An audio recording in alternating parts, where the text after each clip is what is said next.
Hi everyone, and welcome back. So we are playing today. Oh my god, the Cinderella phenomenon Evermore. This is 𝓢𝓲𝓬𝓂, and yeah, let's go ahead and get back into it. This will be the last point, princess. Jurian rushes forward without counting down to the last second. She holds her sword low, and I can tell that she means to strike at my hip. I bring my blade to block her attack. The swords collide, but not for long. Her blade slides past mine and rises to me on my shoulders. I step back just in time to catch her next strike. This was supposed to be a practice session with Claude, but he disappeared earlier this morning before I could catch him. Ever since that strange fight happened with his brother, he's been really busy. Why is he avoiding me? I am barely able to dodge Jurian's next strike as I delve deeper into my thoughts. It is not just Claude's business that bothers me. Ever since he and Lance fought, I have been having nightmares that are most likely fueled by the Tenenbaum. Excuse me. They tend to be an after effect of negative energy. I feel an agitated stand of electricity snake its way up my arm, quickly shake it off before Jurian can touch me. Though I am fast enough to dispel the magic, I am not quick enough to bring my sword up in time. Jurian gains the final point by tapping her blade on my shoulder. You were distracted. Are you okay, princess? I'm fine. Does this have anything to do with Prince Claude? He seemed a little off-kilter lately. Garland said yesterday that he looked tired enough to collapse right there in the hallways. He is, as always, overworking himself. He will be fine. He is obviously not alright. I should try speaking with him later. I sheath the sword I'm holding. Thank you for agreeing to meet with me on a practice on such late notice. It's always a pleasure, Your Highness. It's an honor for Garland and I to help you with your swordplay.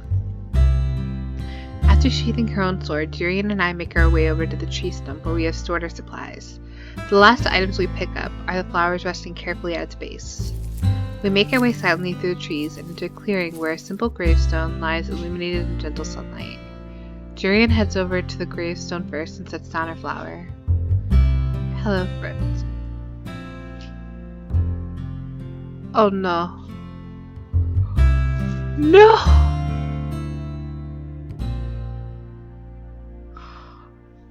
My poor baby. Oh my gosh.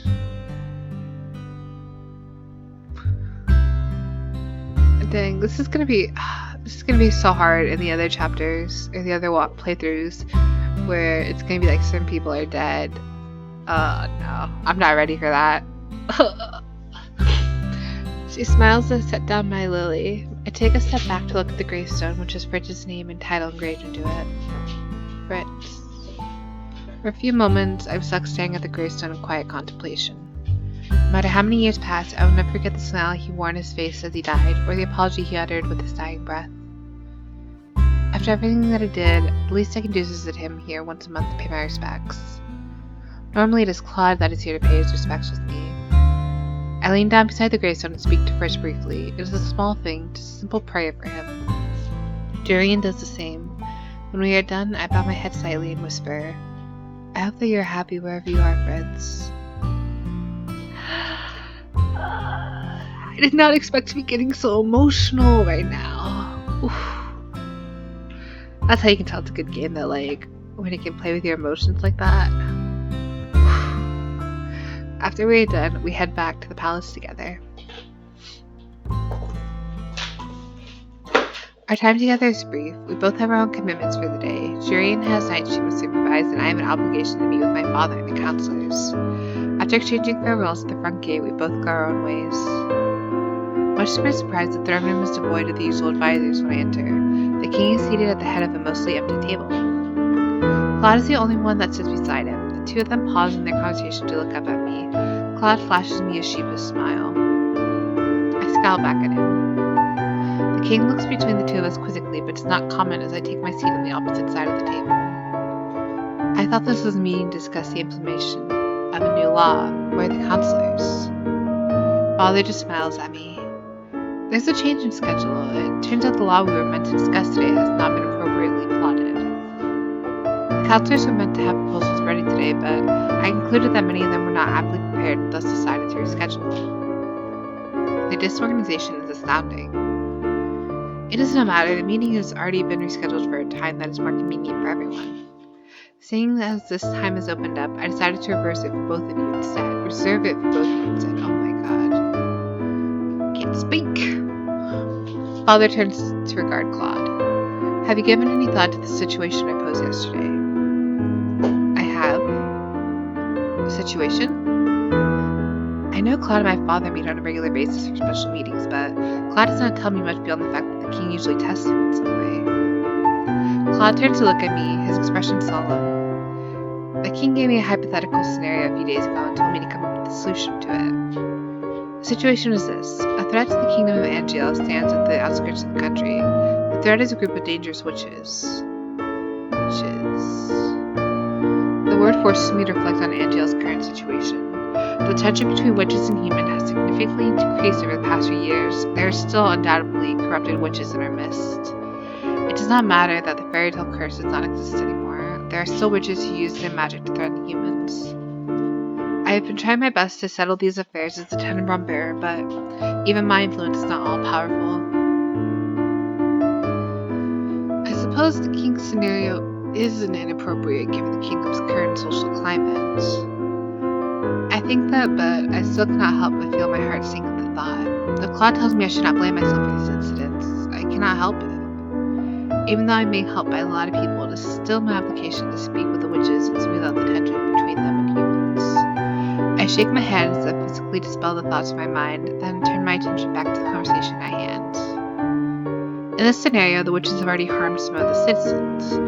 Given this kingdom's previous history with them, what action would you take as a king to dispel the threat? Both Father and I stare critically at Claude. My answer still remains the same, Your Majesty. I refuse to meet this threat with hostility until I've captured and spoken to them. I don't believe that I alone would have the right to judge them. I would speak with a witch on the matter before passing judgment. How would you explain this to the townsfolk? What do you mean? What if many of the citizens, still wary of witches because of the war, advocated for an immediate death sentence? I felt a soft pang in my heart at the statement. Whenever Father says things like this, I cannot help but imagine the atrocities the witches had to face here in 𝓢𝓲𝓬𝔂 during the war. I was saying that decision would be inhuman. In my eyes, condemning anyone to death is an unforgivable crime. Besides that, everyone deserves a trial, no matter if they be human, a witch, or a fairy. Even given 𝓢𝓹𝓲𝓬𝔂's efforts to heal the divide between witches and humans, the risk still exists. The relationship hangs on a precious thread. If we discard a trial, we would risk harming the already fragile relationship. Smart boy. Then, what would you do when faced with this imminent threat? It goes without saying I would speak with the 𝓢𝓲𝓬𝓂𝓬𝓂 first, since she and the 𝓢𝓹𝓲𝓬𝓂 bearer are in charge of maintaining peace at the most basic level. It is imperative that we seek their counsel first. At the same time, we should prioritize the safety of the civilians that might be in danger. Second, intensify security. But no action is to be taken before we ask the opinions of the bearers. In this scenario, it would make more sense to speak with the 𝓢𝓲𝓬𝓂𝓬𝓂 first. Imagine that the 𝓢𝓲𝓬𝓂𝓬𝓂 is unavailable in this situation. The sole responsibility to act lies on your shoulders, Claude. Both Claude and I stare at the king. Unavailable? In this hypothetical situation, yes, perhaps the 𝓢𝓲𝓬𝓂𝓬𝓂 is in an important meeting. Whatever the case, she is unavailable. Well, if you cannot rely on anyone else, what decision do you make? Claude looks at the king, composed but quiet. He looks like he is struggling to figure out what to say. Ooh. I feel like if I assist him, he'll think that I'm like condescending or not letting him, prove himself to Henario. So I guess I'm gonna remain silent. It is not my place to speak. The king may have called me here, but this is Claude's test. Besides, I trust that he knows how to answer. Claude finally speaks, a little hesitantly at first. With all due respect, Your Majesty, a king rules for the people, yes? Even if he was just a human king, he has the responsibility to oversee the safety of all civilians in this kingdom, human or not. Thus, I would say it is necessary that he seek guidance from others. The kingdom has the responsibility to work with witches to solve this problem. Such collaboration is vital to maintaining its peace. To skew that balance even more by condemning a group of witches to death wouldn't not just be a fool's move. It would be an echo of the same heartlessness that started the war in the first place. The king looks at him, thoughtful. When the Great War broke out, 𝓢𝓲𝓲𝓬𝔂 was uninvolved. My father has always disliked war. He has always believed that violence only begets more violence. It is for this reason we did not come to anyone's aid in the previous skirmish. I heard that the notorious 𝓢𝓲𝓲𝓬𝔂 growing up. Stories of her radiant beauty and strength, of her intimidating but regal existence. When those stories became tales of a woman whose heart was made of ice, I was not fearful. I was saddened. I often wondered what could be done to bring such a noble figure to madness. I've met a good many witches in Angel, and I can say with pure conviction that there are many that can be trusted, even despite the current divide. A king may wear a crown on his head and have the final say, but he must always take advice from those that have more experience than him. It is so strange to see Claude so humble. Speaking outside of hypotheticals, Your Majesty, I am extremely lucky. 𝓢𝓹𝓲𝓬𝔂 will make the perfect queen. She is the natural-born ruler who has learned balance better than any of us. You still manage to flatter me, no matter the situation. I say that, but I cannot help but smile. At first, there is no immediate response to Claude's words. Father looks thoughtful as he strokes his chin, taking in his words. Then abruptly he laughs. Claude flushes faintly. Poor Claude, that's doing so much pressure to have to think of that on the spot. Did I speak out of line, Your Majesty? No, not at all. I'm just amused. I did not know the 𝓢𝓲𝓬𝔂 king well, but on the occasions that I have met with him, he has spoken just as you have. He is a man that upholds his morals no matter the danger. Some may see it as selfishness or naivety, but in the end he always strived for balance and peace. That's the reason why you took up the sword, isn't it? To protect the peace? The flush on Claude's cheek becomes a dark pink. Aww, poor baby. Seeing him so embarrassed in front of the king makes me smirk. Yes, Your Majesty. I should also mention that he plays with the sword because he finds it flashy. Oh!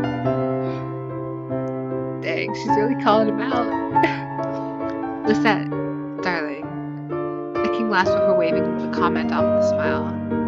I'm not worried about you, either of you. When the time comes for you to wear crowns, I know the kingdom will be in capable hands. It is a blessing that I still have a father here to help guide my hand. I've always been prepared to take on responsibility as a queen, but I also know that it is a very heavy weight. I'm glad that I'm close to my father now so I can take his counsel.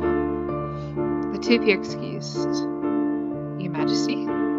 That's all required of you today, Claude. The same goes for you, 𝓢𝓹𝓲𝓬𝔂. I will let you know when I've rescheduled the meeting with the advisors. Both Claude and I sigh out in unison when the king excuses us. The two of us have barely left our seats when the king speaks again. I'm sorry, 𝓢𝓹𝓲𝓬𝔂. Sorry? I hope you didn't find that scenario offensive in any way. Perhaps once I might have, but I understand Father's reasoning. I'm glad that he's making the effort to understand my feelings at least. I never meant to imply that you were not doing a good job keeping the balance as a Tenenbaum bearer. I am proud of you and the work you put into this kingdom. Thank you, Your Majesty. I wouldn't mind being called father every once in a while, you know. The two of us exchange smiles before I turn back to Claude. By the time I turn around, however, he is already at the doors. Even as I watch, he passes through them without glancing back. My earlier contentedness fades into agitation. He is not getting away. I hurriedly say my farewells to the king before rushing out the door after Claude. Claude has only made it a few steps in the hallway when I hold out my hand and gather ice in my fingertips. Dang! The ice gathers at Claude's feet and roots into place. Not so fast, coward prince. 𝓢𝓹𝓲𝓬𝔂, love, did you just stop me so you could tell me how impressed you were with my performance in that? He seems about to say something else before he stops to look at me. The glower on my face must be intense, for it makes his good cheer wither away immediately. Explain. Now. Oh, you mean about the... Claude stops to glance at someone approaching behind me. I barely have any time to follow his gaze before I notice that Lance has stepped in between us, frowning. Karma. Llama. Lance narrows his eyes at him. I challenge you. What? I challenge you to... Excuse me? Lance's eyes widen when he sees me standing there. His eyes the ice in my fingertips and then at his brother's feet, before gravely stepping back with an apologetic smile. Sorry,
sword fighting. What do you think, Hero?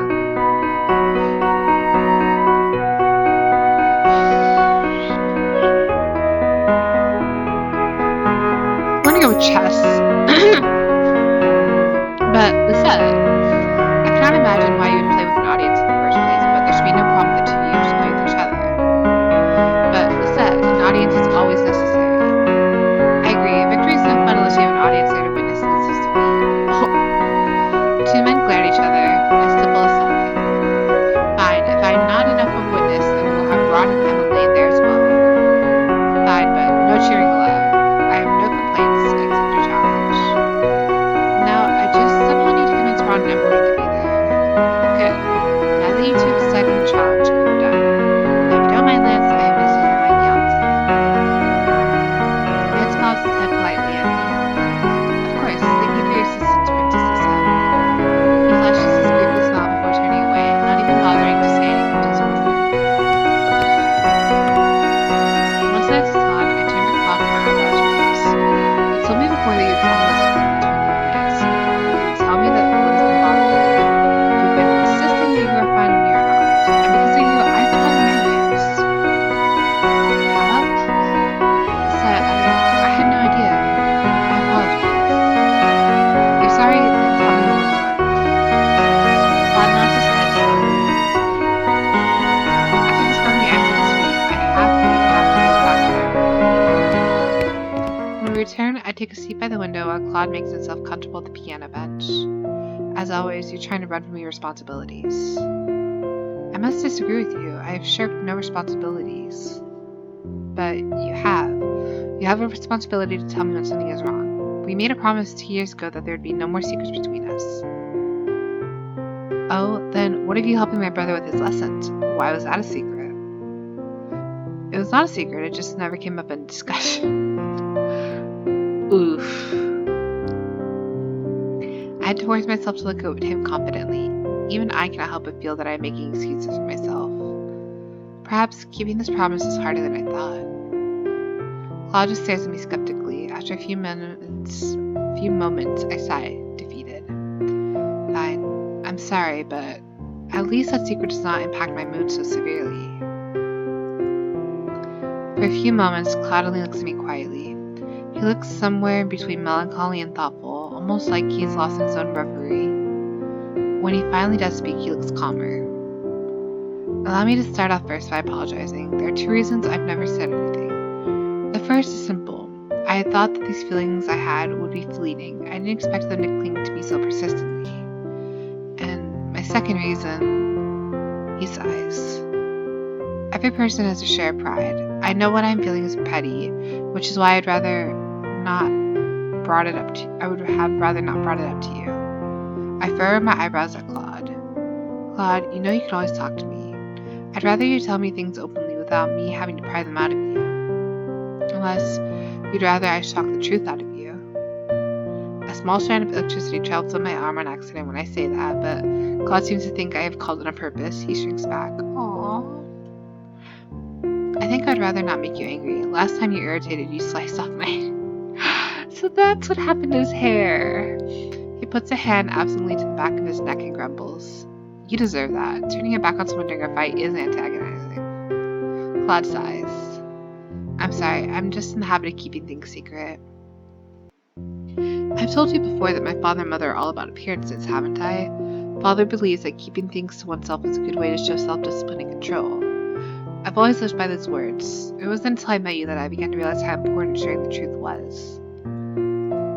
He leans back against the piano, eyes narrowed slightly in thought. Finally, he shrugs his shoulders. If you want the pathetic truth, then I'll share it willingly. My current irritation comes from a lack of self-confidence. My brother's and mine. What? Hard to believe, isn't it? I think back to the way Claude interacted with the king in the throne room. To me, he seemed quite at ease. He crosses his arm and groaned. Lance is like a mirror. What? Whenever he is here, I cannot help but think of things that I've left behind and the responsibilities I have before me. And not only that, but Lance's insecurities remind me of my own. His stemmed from lack of confidence in leading, and my stemmed from being inadequate at following. All my life, I've been trained to be the 𝓢𝓲𝓬𝔂 king. I was a good student. I could afford missing my lessons because I was naturally gifted. I don't mean to gloat, I swear. Of course not, he sighs. Anyway, here every lesson is a struggle. Your father holds different opinions on politics and responsibilities. Sometimes when I'm sitting in with the council listening to them make decisions based on 𝓢𝓲𝓬𝔂's conflicted history, I feel out of my element. Staying with you in 𝓢𝓲𝓬𝔂 was my choice, and I wouldn't change it for the world, but sometimes I miss home. I miss the comfort and responsibilities that I know. So, the reason you're irritated at Lance earlier is because you're jealous of him? I suppose we want to simplify the problem, yes, but jealousy is such an ugly word. He runs a hand through his hair and sighs. On my most dreadful days, I cannot help but feel that I was easy to replace in the first place. Lance has always been well liked by everyone. But you and Lance are nothing alike. No, not at all, but I at least know he's capable of being competent. Yet, when I see him now being so insecure of himself, I feel doably irritated. If he's going to take up the title that I've been training for all my life, the least he can do is take it seriously. So, in the end, you're worried about him. Claude looks at me surprised. Am I wrong? You worry about him and you worry about yourself. The more I talk about it, the pettier it seems. That's why I didn't want to bring it up in the first place. I feel like I'm going to sympathize. I stand up and walk toward him. There was a time when I felt those things. My life was plagued by jealousy and homesickness. I moved to sit beside him on the bench. When Delora cursed me 2 years ago, I thought my life was over. I may have had an empty life in the palace, but it was still my life. I'd been accustomed to playing my role, to living my life, and then suddenly that was all taken from me. Though I never voiced the opinion out loud, I was always jealous of Emmeline, who had taken my spot. Even before then, the townspeople always spoke more fondly of her than they did of me. I feared that she was trying to steal my crown, even then. I meant to make him feel better by sympathizing with him, but now he looks even sadder. Suffice to say, I felt the same way back then that you do now. The circumstances were different, and the lifestyle change was not a choice, but I smile at him. I know how you're feeling regardless, so I can sympathize. It wasn't until he started sympathizing with me that I came to terms with those feelings. You've always been more honest than I have, 𝓢𝓲𝓬𝔂. Even now you put me to shame. He sighs. Some habits are hard to break. Yes, but once you try to make an effort to break them, you'll find that they're better off without him. You're better off without him. Besides, I stand up from the bench to look at him. You may think keeping your emotions tucked away makes you appear more confident, but I know better than anyone else that you're hiding something. Yes, because you're my fiancé, right? Of course, but also because I'm the 𝓢𝓲𝓬𝔂 bearer. You couldn't hide anything negative from me even if you wanted to. A fair point. In retrospect, this whole problem was far more exaggerated than it needed to be. Claude winks at me. I never do anything half-heartedly, my dear, or darling. I'm relieved that the glooming mood from earlier is dissipated. One of the good things about Claude is that he usually recognizes when he's in the wrong and tries his best to remedy the situation quickly. He's just stubborn. He needs to learn to rely on me more. What happened to the sophistication you displayed in the throne room earlier? Oh, I'm always a picture of sophistication. Right. Claude's smile becomes softer. Anyway, thank you, 𝓢𝓲𝓬𝔂. I think I needed that talk. It is ironic that Claude is the one that taught me the secrets are dangerous when he himself is still learning to share them. You do not need to thank me, but shouldn't you apologize to Lance? Claude's expression snaps into something somber. Nonsense. Lance and I will figure this out as we always do, by competing one-on-one. Passionate challenges always encourage Lance to spill the contents of his heart to other people. I'm not the only one in my family who's good at keeping secrets, you know. The moment Claude had become engaged to you, I began next in line for the 𝓢𝓲𝓬𝔂. Father's been waiting for me to give a speech officially announcing that. And how's that speech going? Terribly. I'd die a slow death in front of large crowds. Claude has always been better at spotlight than I have. I prefer speaking to people one-on-one. Large crowds are terrifying. Is it possible that there's more worry than Lance is letting on? Don't worry about Lance. I only ever provoke him when I need him to talk to me. It's my responsibility as an older brother to set him straight after all. You two are both so problematic. Well, we are brothers. I'm just lucky that I have a certain lovely witch here to listen to my woes. Thank you for that, 𝓢𝓹𝓲𝓬𝔂. With that, the heart of the problem at least is solved. The both of us are both able to go on our own ways with confidence.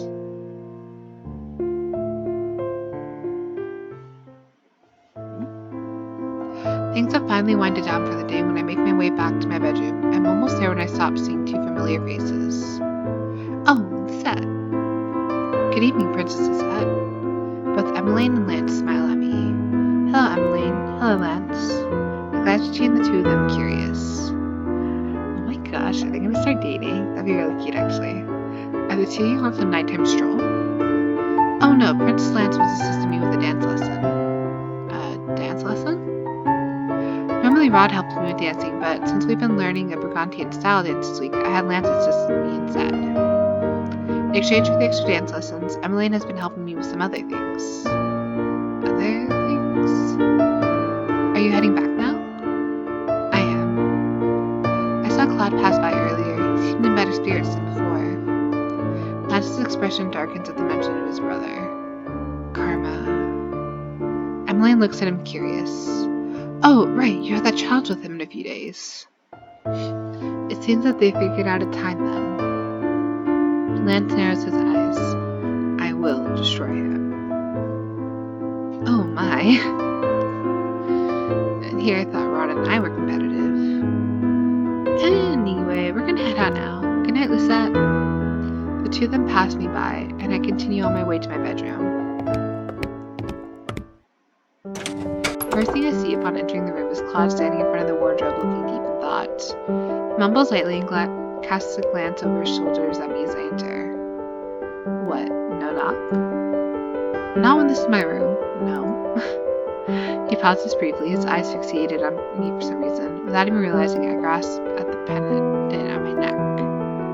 What? Is there something on my face? I just noticed you were wearing the necklace. My fingers loosen around the pendant. Why wouldn't I be wearing it? It's become my most valuable possession after all. I can see the recognition in Claude's eyes when I laugh. He glances again at the necklace, eyes soft. I'm glad I could get you something you can always wear around. As for me, he turns his attention to the closet. Looking for something? Yes, one of my nightshirts. He sighs as he squints into the wardrobe. I already know what shirt he's looking for. I'm amazed that he has not already found it, considering I can spot it on the bed. I slowly inch my way towards the shirt as he closes the closet doors. I manage to grab it and hide behind my back just as he turns around. 𝓢𝓹𝓲𝓬𝔂, have you seen? He stops when he notices the way I'm standing against the bed. Slowly he begins to make his way over to me, a casual smile on his face. I wonder where it could be. He stops right in front of me and then, without any words at all, attempts to grab the shirt from behind me. I dodge out of the way just in time to circle the bed to put some distance between us. He raises an eyebrow. What's this? Are you playing some kind of game now? A game? This is no game. I'm just getting back at you for keeping secrets from me.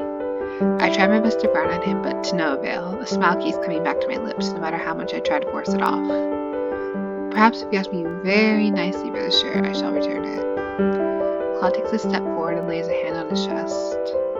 𝓢𝓹𝓲𝓬𝔂, my love, could you please return my shirt? Dramatics aside, I cannot help but cave beneath his pleading gaze. I'm about to hand the shirt to him when he reaches forward and in one swift motion snatches it straight out from my hands. Hey! Claude shrugs out of his coat with his coy smile. You should know better than to let your guard down in front of me, darling. He turns his back on me as he pulls off his shirt and reaches for the other one. Let my guard down in front of him? Hardly. I approach him swiftly and before he can react, push him down on the bed. He only has a few minutes to stare at me, baffled before I pin him down. Who's letting their guard down now? Are you sure I didn't let my guard down on purpose? I roll my eyes at him when he grins, then laugh, lean down to plant a kiss on his lips. I loosened my grips on his wrists, but only enough so that I could lace them through his fingers. Before I realized it, I'm lying beside him rather than looming above him. They're so cute! If I'm being honest, I much prefer this to you putting me down to the bed. Why does your self-esteem crumble when I get the better of you? It's still sharp as a knife's blade, I see. Sharper than you in any case. Claude opens his mouth to say something, but I do not give him the chance to retort. I seal his lips with a kiss. He pulls me closer and presses his finger against my lips. It truly is impressive that you always manage such sharp words even in moments like these. I have to admit that you have the better comebacks. Are you actually admitting that I'm better than you at something? I have to give credit where credit is due. He draws closer to me and sets his hand on the small of my back. His lips once again brush mine. I can feel the heat rise in Claude's cheeks, and fearing that I am blushing, quickly burying my head into Claude's chest so he cannot see my face. I can feel his laugh reverberate through my body. He embarrassment is endearingly said. You realize you do this to yourself, though. I have no idea what you're talking about. You remember the last time you set up that rose bath for me and then threw a towel at me and screamed when I insisted you join me? Why would you bring that up again? Because seeing your blushing smile is a precious thing. He puts a hand to my face and tilts my head up gently. His lips are already parted when they meet mine, and they're all I can focus on. I barely notice when Claude runs his hand down the small of my back, his lips still pressed to mine. He breaks a kiss and trails his lips down the side of my neck. I can feel his warm breath in the air when he whispers, well, I'm assuming he pushed me down for a reason. Oh my god. This is so spicy! I love it. My heartbeat is too loud for me to even process my whirling thoughts. I decide to let my retort go when Claude presses his lips to mine again, sending a shiver of warmth down from my head into the rest of my body. I think that's the end of it. Oh no. The burden of my responsibilities floats away from my body that night. All that remains as I fall into comforting silence is Claude's warmth and his gentle breath on my neck. Alright, well that's the end of chapter 4. I will see you guys later.